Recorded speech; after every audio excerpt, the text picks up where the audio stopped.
जळगाव जिल्ह्यातील चाळीसगाव येथील LCBचे पोलीस मुंबईच्या एका डान्सबारमध्ये डान्सर सोबत नाचताना सापडले। त्याचा व्हिडिओ पण आता प्रकाशित झालेला आहे। आणि यापूर्वीसुद्धा LCBच्या पोलिसांवर असेच आक्षेप होते।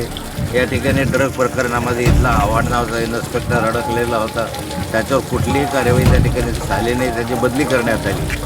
आणि वारंवार ज्या ठिकाणी पोलीस यंत्रणा अशा स्वरूपाचे साठे लोटे करून मोठ्या प्रमाणावर अशा ड्रग्सच्या संदर्भात कारवाई करत नाही। पोलीस यंत्रणा या ठिकाणी आता व्हिडिओ समोर आलेला आहे, कोण कोण पोलीस नाचत आहे, कशा अश्लील वर्तन करत आहे हे त्याच्यामध्ये दिसतं आहे। परंतु मला अपेक्षा आहे की पोलिसांनी आता तरी कार्यवाही करावी।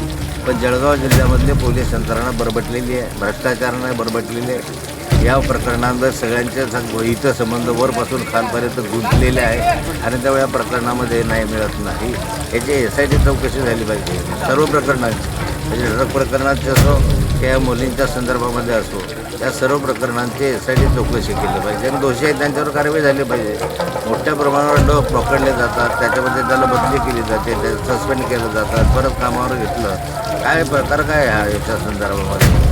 आणि अशाच जळगाव जिल्हा हा ड्रग्सचा अड्डा झालेला आहे। त्या दरोडेखोर मोठ्या प्रमाणावर माजलेले आहे।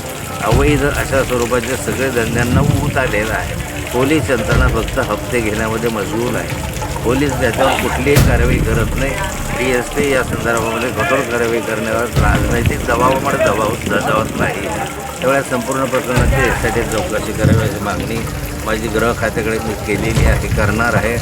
आणि हे सारं प्रकरण येणाऱ्या मार्चच्या अधिवेशनामध्ये मी परत विचारणार आहे सरकारला, काय झालं, कशा स्वरूपाचे। जेव्हा निवडणुकीच्या कालखंडामध्ये पोलीस विनाकारण लाठीचार्ज करतात, कुणी आदेश दिले होते यांना लाठीचार्ज करायचे, जामनेरला केला, जळगावला केला, आणि मोठ्या प्रमाणावर निरपराध नागरिकांवर लाठीचार्ज करणं, एक दहशत वातावरण करणं, हेच लाठीचार्ज अशा स्वरूपाचं दहशतीचं वातावरण गुन्हेगारांवर करा ना। परंतु गुन्हेगारांचे आणि पोलिसांचे हितसंबंध एकत्र जोपासण्यासाठी ही कारवाई होते।